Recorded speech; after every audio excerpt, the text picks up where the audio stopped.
Good day, and welcome to the Q1 2021 NXP Semiconductors earnings conference call. At this time, all participants are in a listen-only mode. Later, we will conduct a question-and-answer session, and instructions will follow at that time. If anyone should require assistance during the conference, please press star, then 0 on your touchtone telephone. As a reminder, this conference call is being recorded. I would now like to turn the conference over to your host, Mr. Jeff Palmer from NXP. Thank you, Rens, and good morning, everyone. Welcome to the NXP Semiconductors first quarter 2021 earnings call. With me on the call today is Kurt Sievers, NXP's President and CEO, and Peter Kelly, our CFO. The call today is being recorded and will be available for replay from our corporate website. Today's call will include forward-looking statements that involve risks and uncertainties that could cause NXP's results to differ materially from management's current expectations. These risks and uncertainties include, but are not limited to, statements regarding the continued impact of the COVID-19 pandemic on our business, the macroeconomic impact on the specific end markets in which we operate, the sale of new and existing products, and our expectations for the financial results for the second quarter of 2021.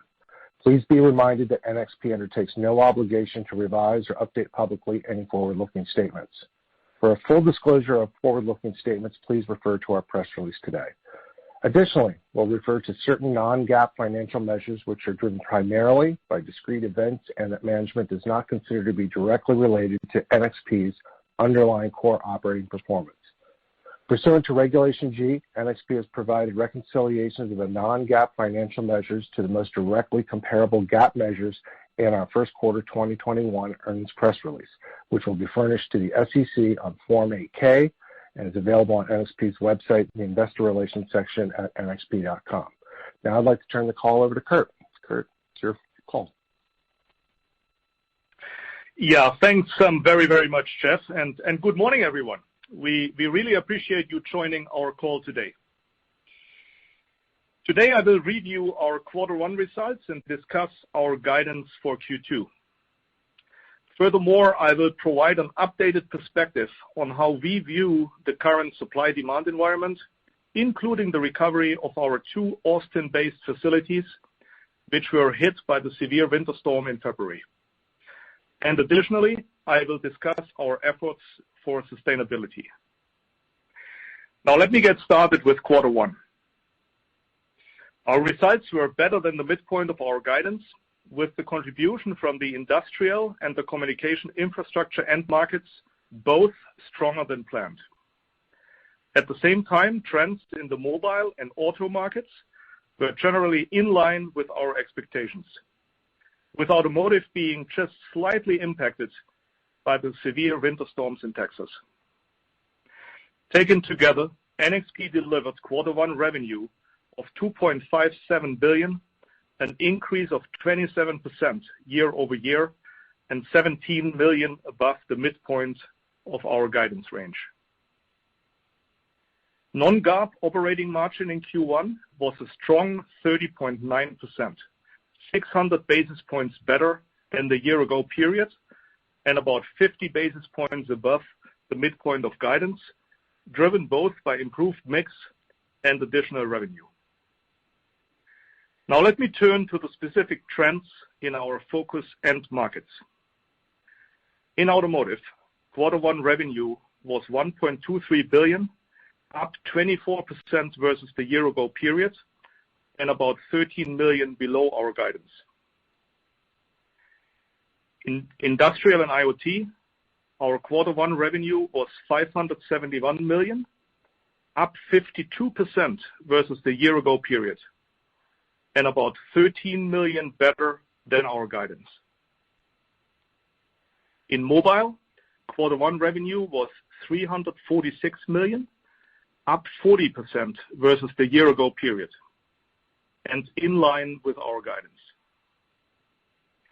Reconciling for the sale of the voice and audio business, which closed during quarter one 2020, the underlying mobile end market growth was actually up a robust 46% year over year. And lastly, in communication infrastructure and other, quarter one revenue was $421 million, up 4% year-on-year and about $17 million better than our guidance. Now let me move to our outlook.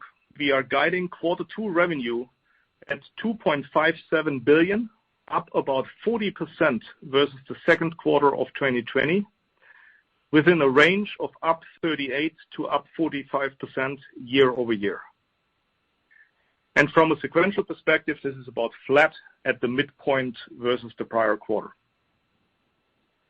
At the midpoint, we anticipate the following trends in our business.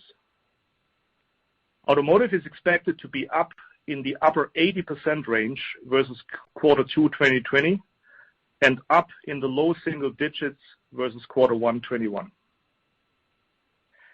Industrial and IoT is expected to be up in the low 30% range year-over-year and flat versus quarter one 2021. Mobile is expected to be up in the mid 30% range and flat versus quarter one 2021. And finally, communication infrastructure and other is expected to be down in the low teens % range versus the same period a year ago and down in the mid-single digit range on a sequential basis.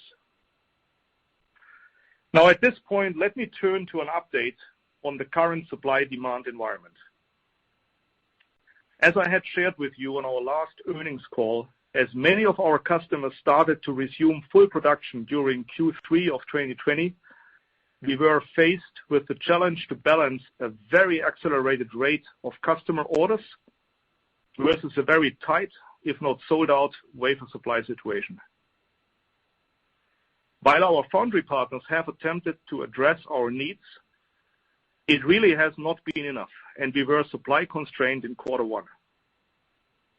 This supply trend will continue through quarter two, and our current expectation is we will face a tight supply environment for at least the remainder of 2021.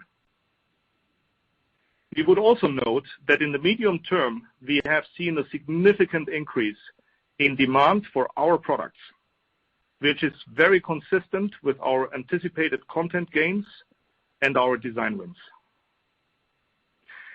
In that very context, it is really insightful to compare to the pre-pandemic levels of 2019. When we look at total current revenue levels compared to the pre-pandemic levels in 2019, we actually plan to ship nearly 20% more in the first half of 2021 versus the first half of 2019. And more specifically, in automotive, we plan to ship at least 20% more in the first half of 2021 versus the first half of 2019. And this is while IHS suggests a drop of 10% in car production over the very same period.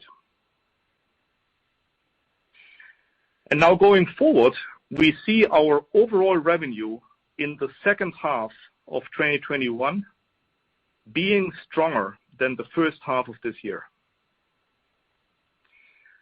And against these trends, we continue to have low channel and low on-hand inventory, which we do not anticipate rebuilding this year. Our customers are responding by placing long-dated, non-cancelable, and non-returnable order requests. And we are making long-term strategic supply commitments to our partners in order to assure future supply. Against this challenging supply environment, we also had the very unfortunate and unexpected winter storms in Austin. And I am today pleased to share that our two wafer facilities in Austin are now fully back online. And I would like to commend our manufacturing, our operations, and our facilities teams for their superb effort and dedication to getting these two facilities back online in record time. Truly a job very well done. Notwithstanding the challenging supply environment or the natural disasters we faced, our results and guidance clearly validate the underlying long-term growth and profitability of our business. We acknowledge it has been a long process to deliver on our committed gross margin target. The next objective will be to demonstrate full year performance at the 55% gross margin target. And furthermore, on a positive note of recognition, NXP was added to the S&P 500 index, which is a strong validation of a lot of hard work the entire NXP team has undertaken to drive growth, improve profitability, and enhance free cash flow. Now, before I pass the call over to Peter, I would like to take a minute and discuss our sustainability efforts, an area to which NXP has a long demonstrated history of commitment.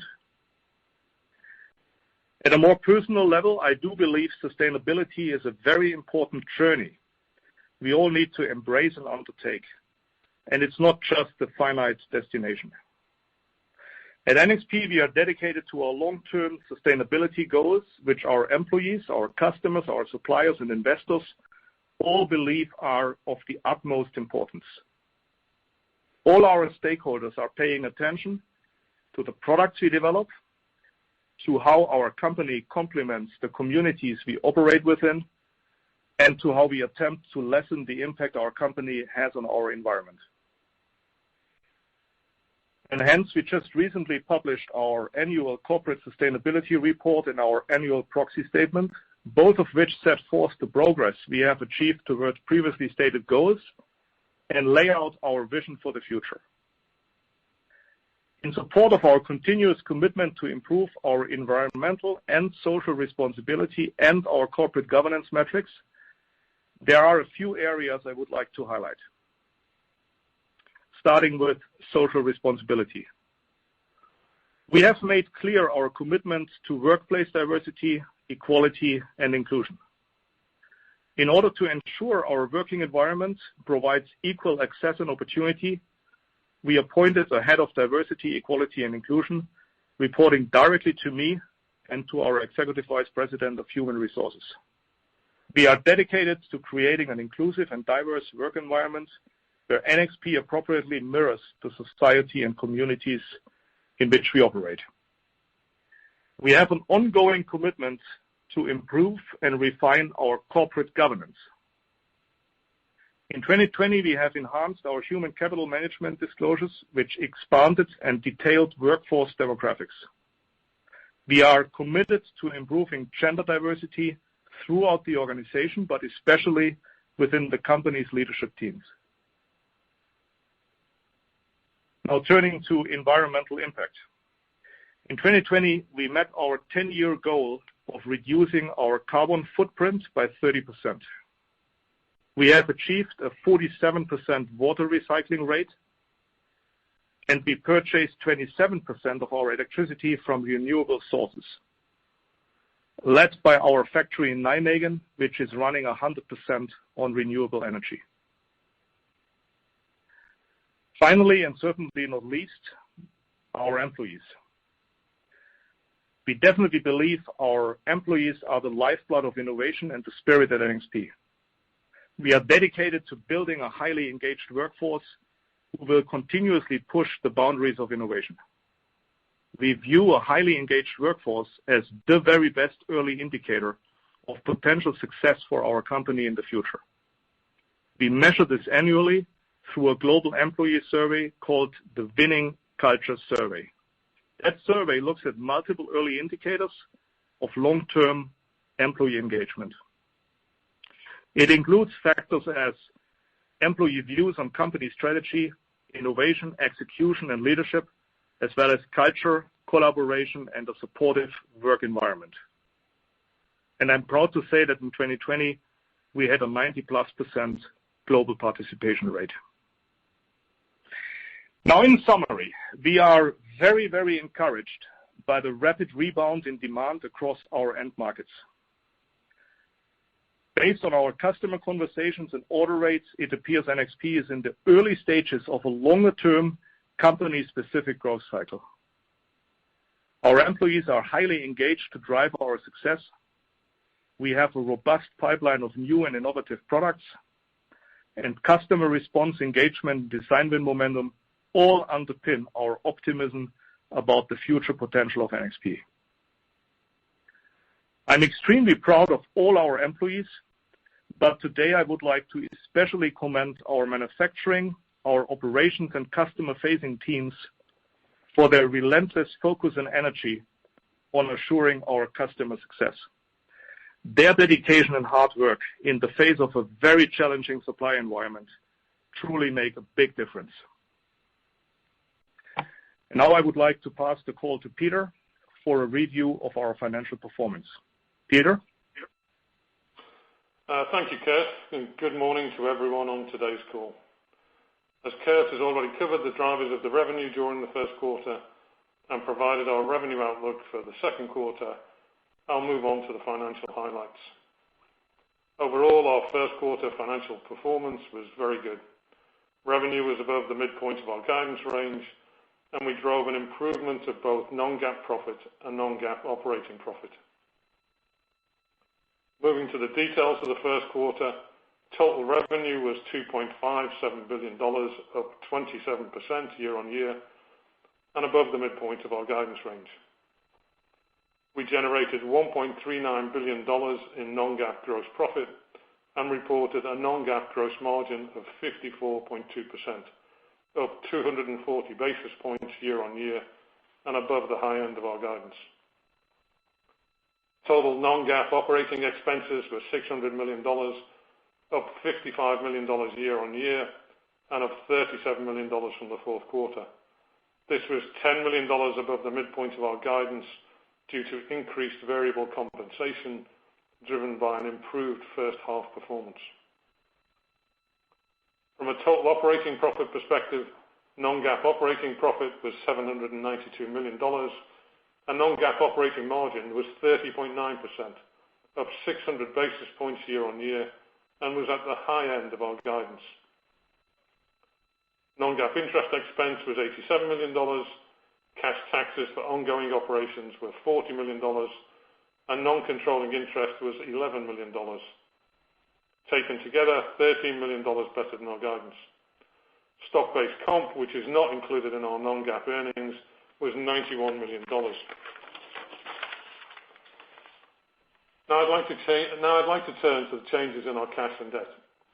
Our total debt at the end of the fourth quarter was $7.61 billion, essentially flat versus the fourth quarter.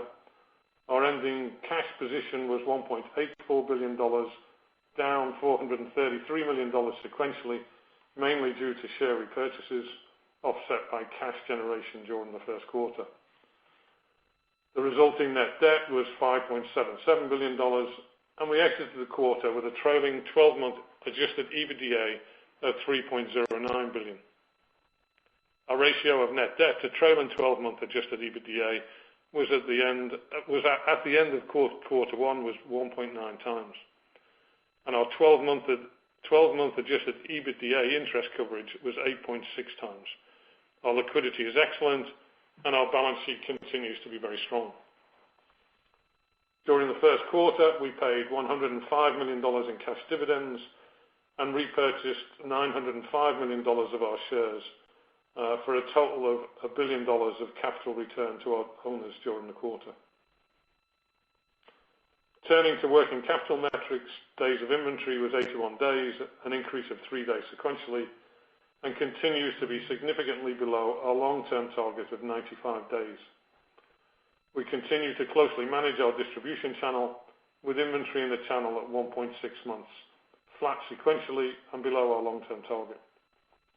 Both metrics reflect the continuation of strong customer order rates, and we continue to be in a supply-constrained position. It will take several quarters before we are able to rebuild on-hand and channel inventories to our long-term target levels. Days receivable were 30 days, up 2 days sequentially, and days payable were 79 days, an increase of 4 days versus the prior quarter, as we continue to increase material orders to our suppliers. Taken together, our cash conversion cycle was 32 days, up 1 day versus the prior quarter, reflecting strong customer demand, solid receivables collections, and positioning for customer deliveries in future periods. Cash flow from operations was $732 million, and net CapEx was $150 million, resulting in non-GAAP free cash flow of $582 million. Turning to our expectations for the second quarter, as Kurt mentioned, we anticipate Q2 revenue to be about $2.57 billion, plus or minus about $70 million. At the midpoint, this is up 41% year on year and flat sequentially. We expect non-GAAP gross profit to be about 55.5%, plus or minus 30 basis points. Operating expenses are expected to be about $623 million, plus or minus about $10 million. And taken together, we see non-GAAP operating margin to be about 31.3% at the midpoint. We estimate non-GAAP financial expense to be about $87 million and anticipate cash tax related to ongoing operations to be about $55 million. Non-controlling interest will be about $9 million. And for the second quarter, we suggest that for modeling purposes, you use an average share count of 283 million shares. Finally, I have a few closing comments I'd like to make. Firstly, demand trends continue to be strong across our target end markets, and customer interest in our newest products continues to be robust. We are diligently working with our customers and our suppliers to address order requests in a timely manner. Our second quarter guidance reflects the clear potential of our business model, both in terms of revenue growth as well as the significant fall-through, which will enable us to drive our non-GAAP gross margin target to the 55% level. With the new United States administration in place, the potential increase for with the new U.S. administration in place, the potential increase for corporate income taxes is a large topic of interest. Unfortunately, at this point in time, there are too many variables in play, and it just makes it impossible for any company to forecast. Therefore, it seems pointless to speculate until we can get more clarity. On a more positive note, we do expect our cash taxes to be slightly lower than the originally envisaged for 2021. So 2021 will likely be 9% versus the previously indicated 10%. Fourthly, as we've said in the past, our capital return policy is to return all excess free cash flow to our owners. During the first quarter, the board approved a $2 billion buyback authorization, as well as a 50% increase in our quarterly cash dividend. During the quarter, we returned $1 billion to shareholders, and we will continue to execute our stated capital return policy. Fifthly, as Kurt mentioned, we believe the demand environment is strong, and notwithstanding the supply constraints, we believe the second half of 2021 will be greater than the first half of the year. Sixth and finally, I'd like to thank all my colleagues at NXP for their dedication and the incredible job executing in a truly unbelievable environment. So with that, I'd like to turn it back to the operator for any questions you might have. Thank you, sir. Friends, we'll poll for questions. Thank you, sir. Ladies and gentlemen, if you have a question at this time, please press the star, then the number 1 key on your touchtone telephone. If your question has been answered or you wish to remove yourself from the queue, please press the pound key. Our first question is from the line of C.J. Muse. Your line is now open. Yeah, good morning, good afternoon. Thank you for taking the question. I guess, Kurt, intrigued by your commentary around being in the early stages of long-term growth cycle for NXP, and you know, I think we all of us on the call understand the growth drivers behind the story, but would love to hear you know, what's changed in your view, say, in the last 3 months, and if you could walk through that would be great. Yeah, many thanks, CJ. Yes, absolutely. So we do see us just being at the beginning of a longer-term growth cycle, and I think in that respect, I also tried to clarify that we do see the second half of the year growing again over the first half of this year. What has changed over the last 3 months is that the demand environment has not only continued to be strong, but I would say we started to understand better and better some of the sustainable drivers of the demand environment. Now, with us being 50% exposed to the automotive end market, this is clearly one place where we do understand now how content increases are contributing significantly to this very, very robust demand environment, where we absolutely see no reason why that should ease off or should go away. What I try to say here is that our understanding of the demand environment has become better and deeper, and with that, we better believe in it. Also, totally ruling out double ordering and any of these possible fears of piling inventories at any place. So in our key segments, and I can say that very explicitly for automotive, for industrial, but also for mobile, we do know and we do see that what we ship out is immediately being built into product, and no inventory is being built at any place. It's very helpful. If I could follow up, Peter, obviously reaching 55+% is a great thing, but the next question is always what have you done for me lately? So curious, does the model hold true going forward? Every 5% increase in revenues, you get 100 bip uptick in gross margins, or how should we be thinking about the trajectory from here? No, I wouldn't think of it. I wouldn't think of it that way. In 2019 and 2020, we were continually struggling on utilization, and we were trying to use that kind of rule of thumb to explain what might happen as we go to full utilization. The good news now is, we always said that around about 2.4, we could run 55%. So, we're a little bit above that 2.5 at 55.5%. We're pretty much now internally kind of at the high end of our utilization. So I feel pretty good about the gross margin numbers where we are. But, you'll see in our CapEx number, and for the full year, we'll probably do about 7% CapEx this year. We need to start adding, we are adding capacity, particularly in the back ends, to cope with the additional revenue we're seeing. And also over the last year or two, we've seen the amount of product we buy externally move up from, the kind of low 50s to the high 50s%. So I think from a gross margin perspective, I'd say, clearly the challenge at the moment is to demonstrate that we can consistently run a 55%, which we feel very, very comfortable about. And then over the next few years, the things that will move us up to 57 are not so much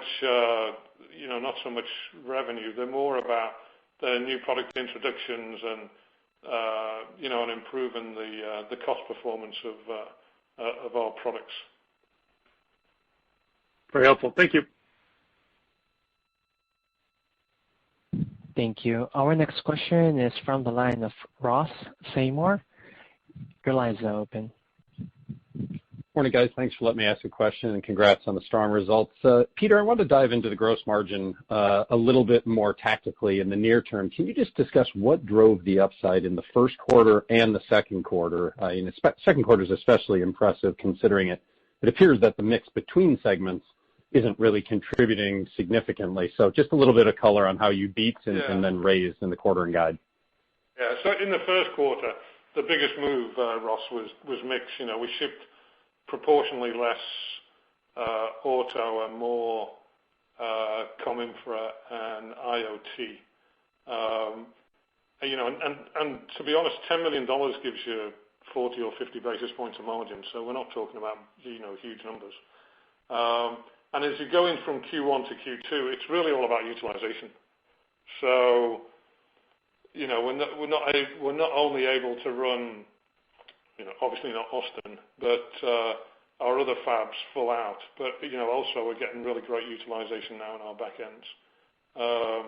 So there's always a few small things moving in different directions, but I say Q1 it was about utilization that helped us beat. Sorry, Q1 was about mix, which helped us beat the guidance. But Q1 to Q2 is really about utilization, and that's now that we've been able to optimize is maybe the wrong word, but certainly utilize things a lot better. That's what gives me confidence on our gross margin going forward, really. Great. Thanks for those details. I guess as my follow-up, one for Kurt, you talked about the confidence in the demand, the lack of double ordering, second half over first half. I guess if I narrowed it down to your automotive business, historically we've had a typical delta of content above SAR, and it sounds like you're confident that that delta is actually expanding. So I guess really what's changed there? You have pretty long design cycles in that sort of business, and so it's a little surprising to me that you would have something that would arise that in the short term that would increase your ability to outgrow SAR as rapidly as you appear to do right now. So I guess just a little more color on what gives you that confidence would be helpful. Yeah, thanks, Ross. It is actually not that much all of a sudden as you would portray it, because we've seen this already building through the last year, but obviously it's been all snowed under by the shutdowns, especially in the first half in the factories. But if you think about content increases, and that's why I made the comparison to 2019, which was more of a normal year, if you will, then actually over that period of time, it doesn't look that crazy at all. So that's one statement. But there is two more. So it's not all of a sudden, but it's really been gradually building already over that period of the last 4 to 6 quarters, but very much disrupted by COVID. Now there is two more things which are really important here.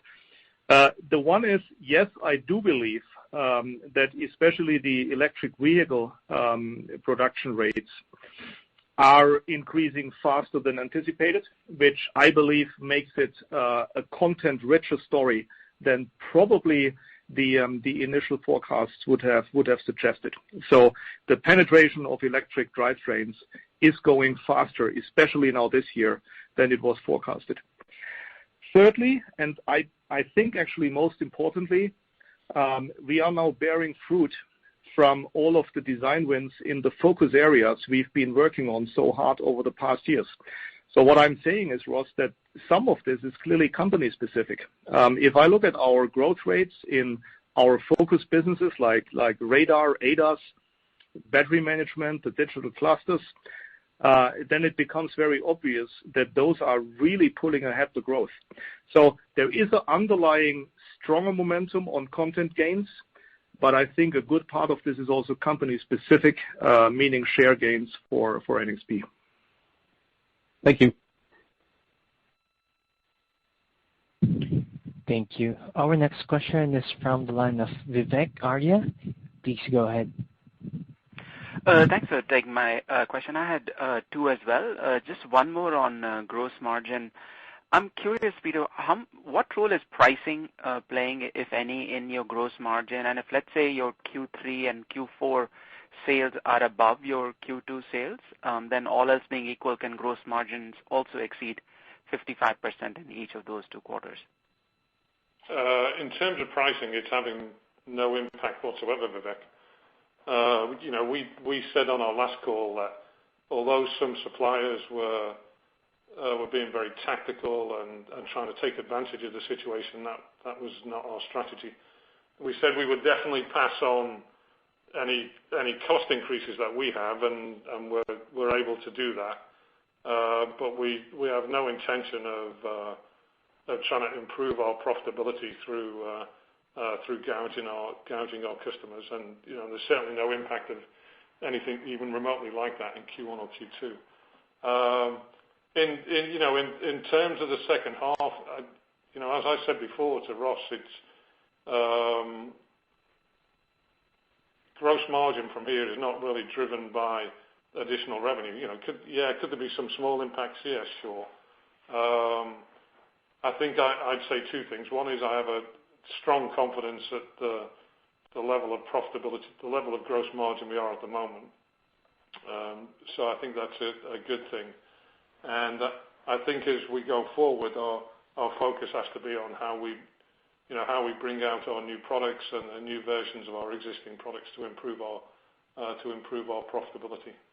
But I think after all of the debate over over the past few years of whether we can really run it at 55. I think that's most definitely behind us. Got it. And for my follow-up, Kurt, I'm curious how much of the unfulfilled demand that you are seeing this year can help to extend the cycle into 2022.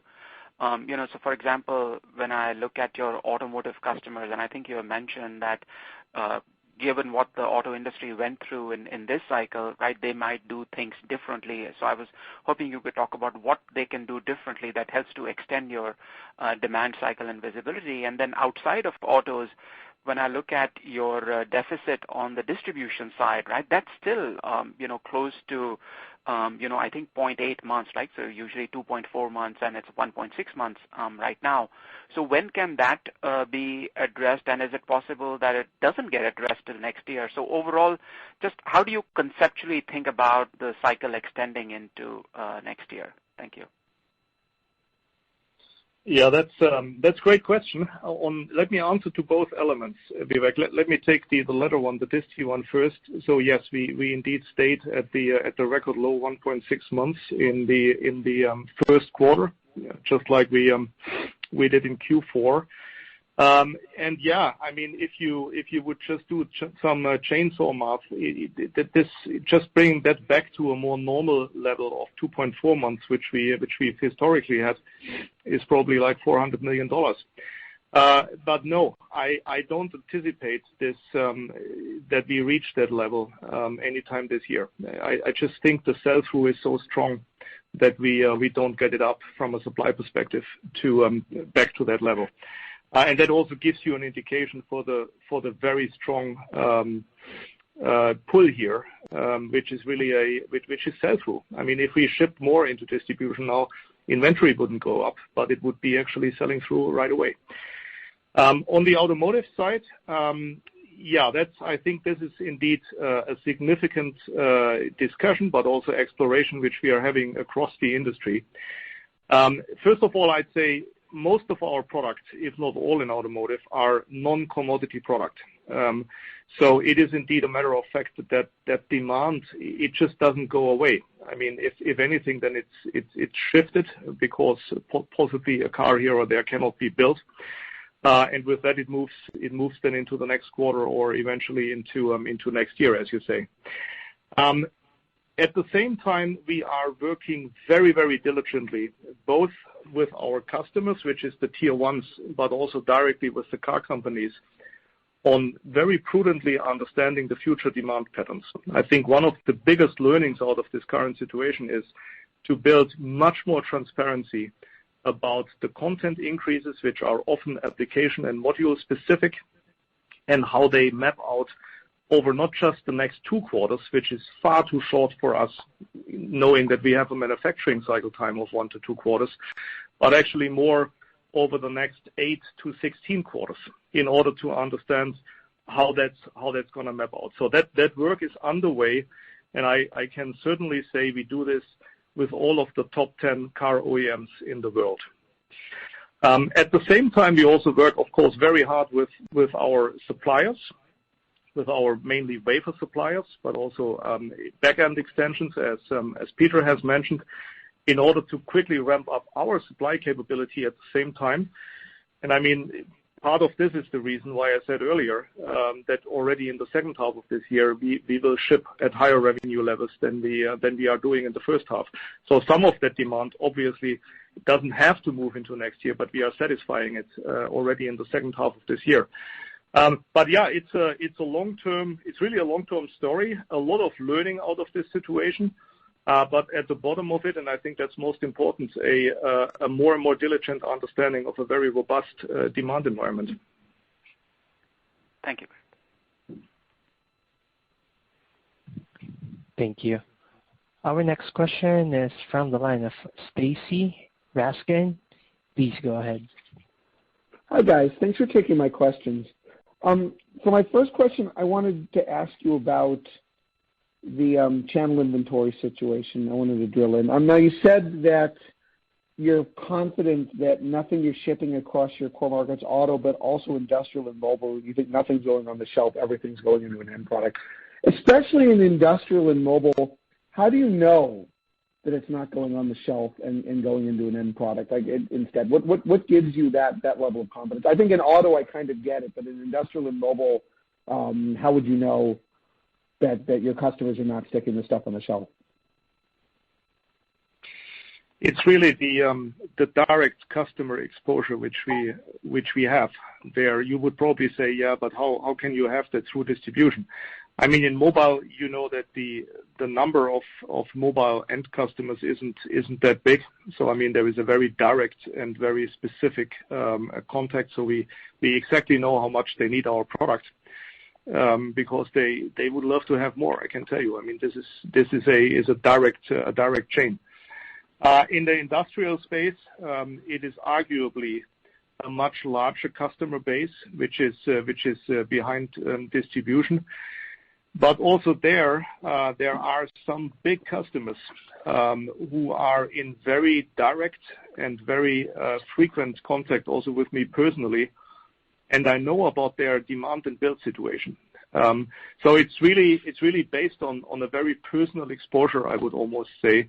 What gives me and the team, it's not just about me, but all of our leaders here in NXP, that direct exposure to know that the product is directly flashing through.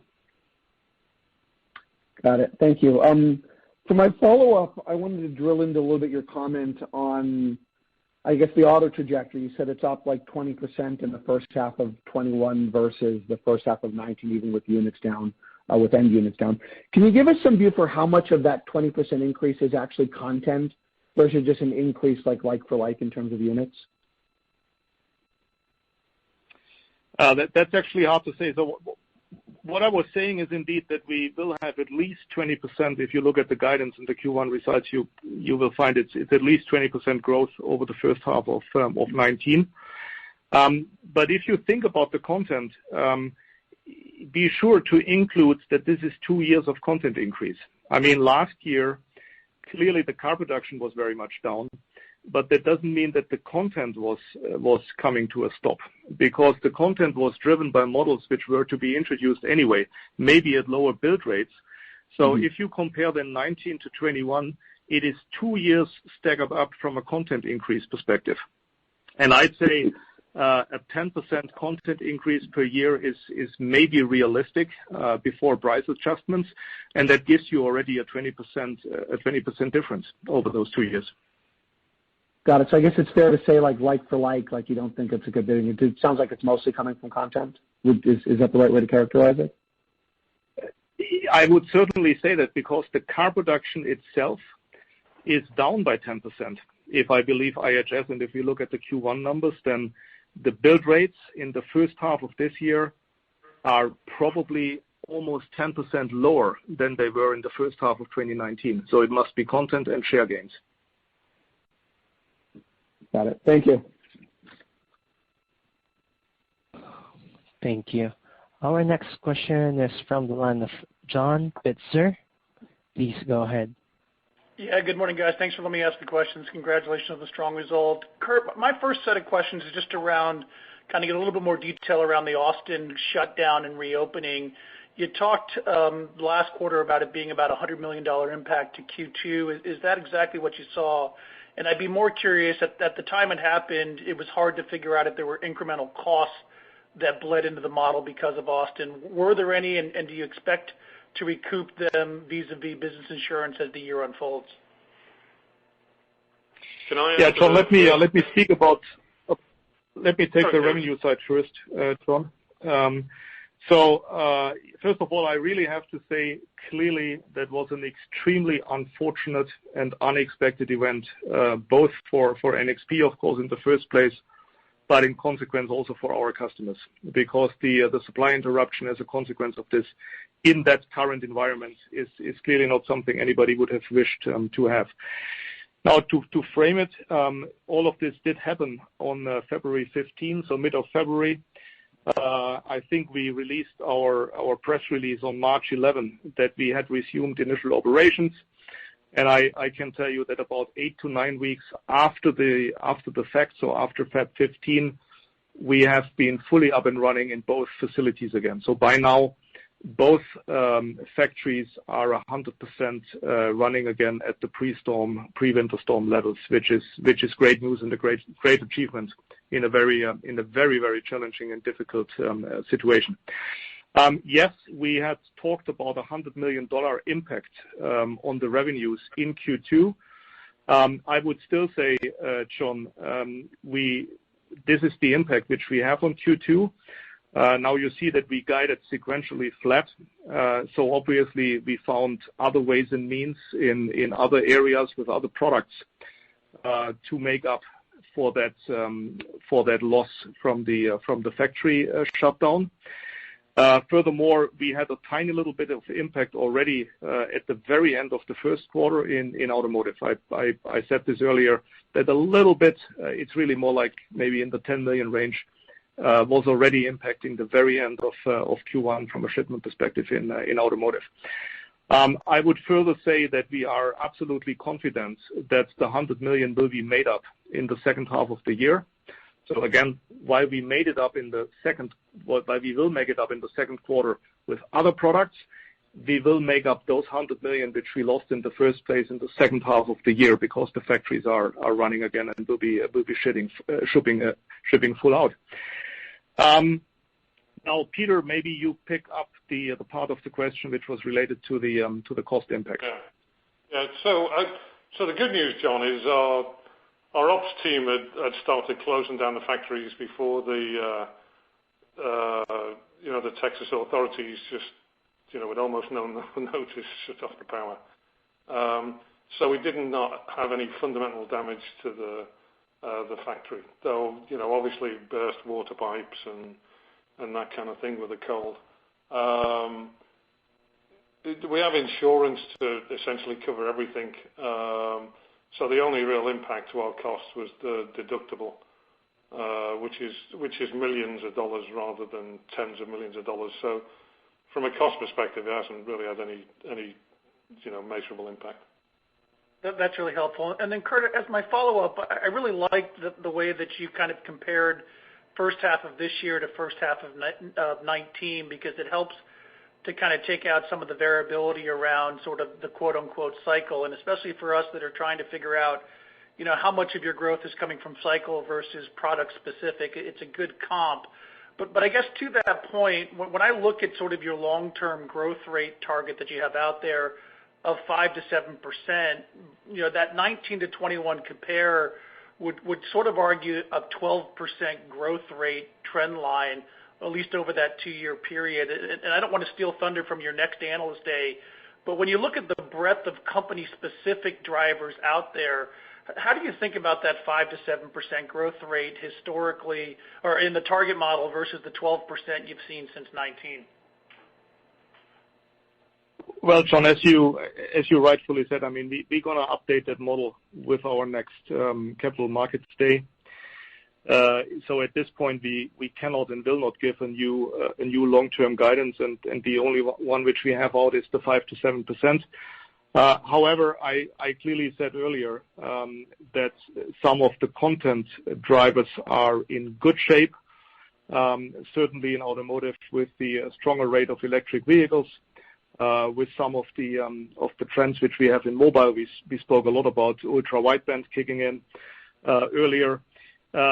Things seem to look robust, but let's also not forget, John, that if you think about 18, 19, 20, all 3 years were really not great years from a market perspective.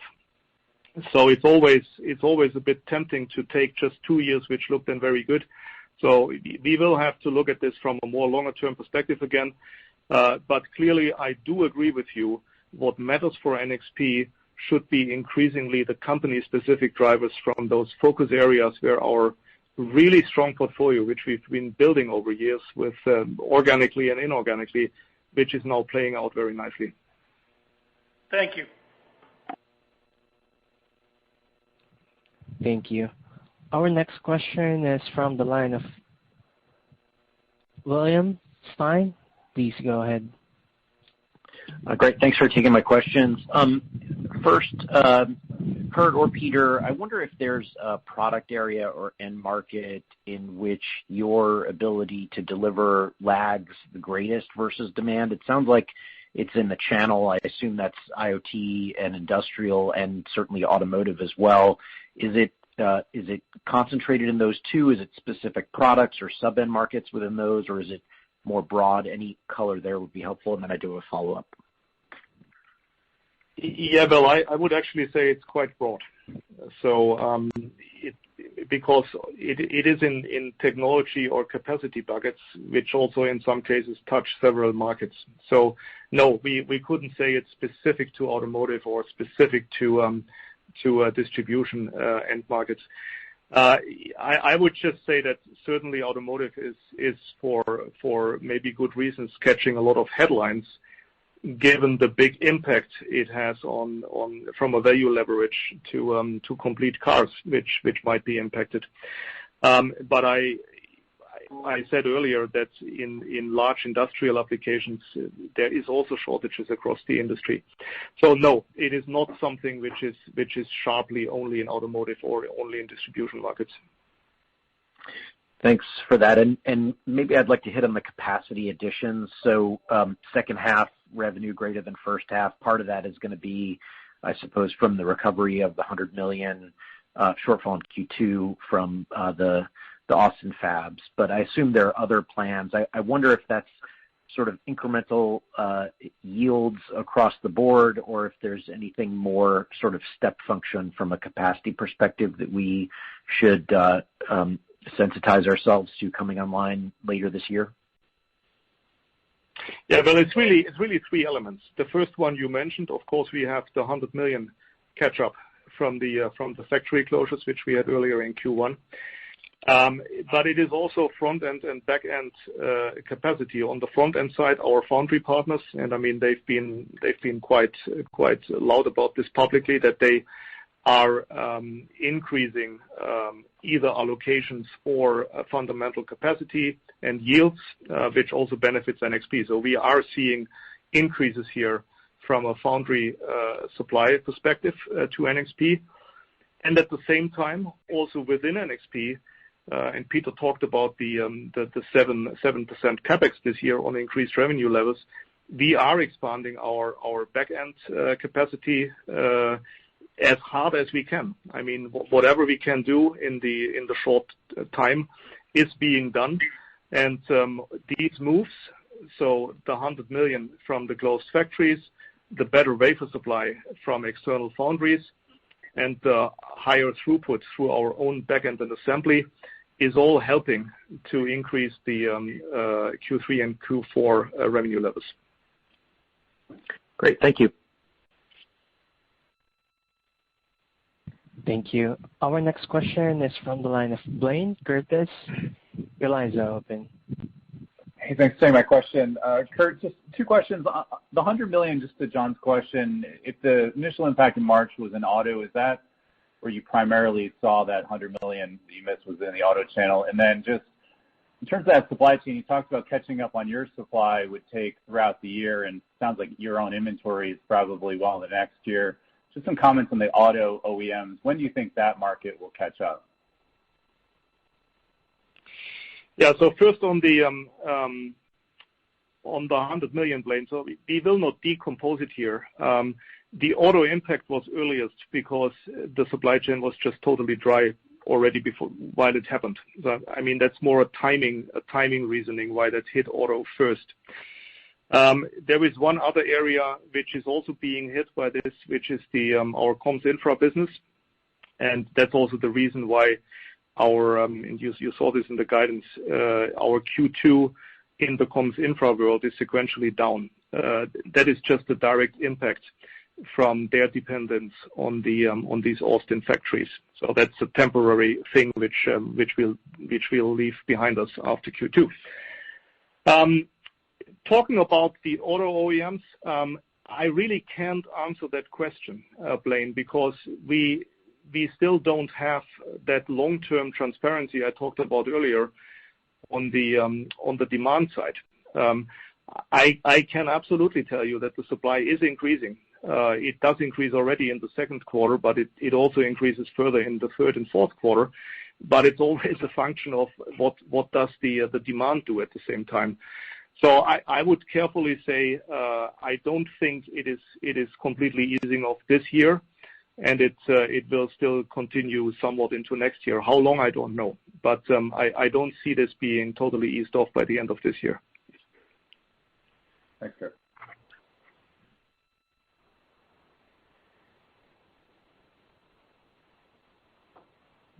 Thank you.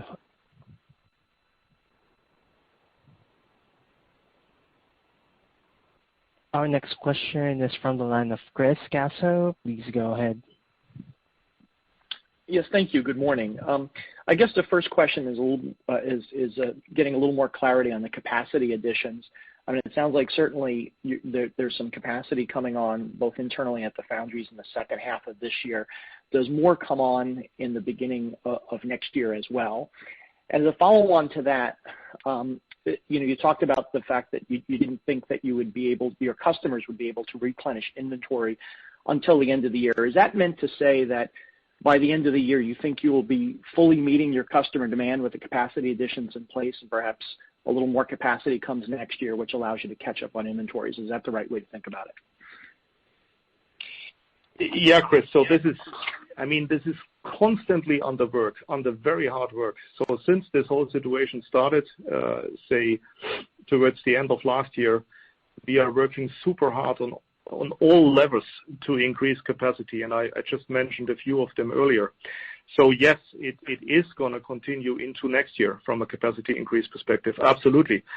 Peter talked about the 7% capex. I just give you one other number. By now we have already more than $1 billion of firm commitments with long-term supply from our suppliers. So as I said, we are collecting and getting requests for non-cancelable and non-returnable orders, long-term orders from our customers, and we enter into the same commitments in order to secure supply for next year with our suppliers. And there is already more than $1 billion out there firmly committed, and that is going to help indeed increase supplies into and over next year. But it doesn't stop there, Chris. I mean, this is not like a one-time thing. It's constant work, and we keep moving it up. With that, I think from a timing perspective, Jeff, we probably have to get to the end of this session, right? Correct, Kurt. That was our last question. Would you like to provide some closing remarks, Kurt? Yeah, thanks much, Jeff. So thank you all for being on the call today. So I trust we could paint a clear perspective on how we see this very continued and very rapid rebound in demand across all of our end markets. We are glad that we brought our Austin factories back online and are now with full capacity again shipping. We wanted to make sure you hear us loud and clear that half two revenue is going to be above half one, and this is not just a factor of the $100 million catch-up from the closed factories. Actually, that's the smallest part in this. And we are very confident that we can continue to drive consistent growth with improved profitability levels, and with that enhance our free cash flow going forward. I thank you very much for your attention, and speak to you next time. Thank you. Thank you, everybody, for your interest, and that'll be the end of the call today.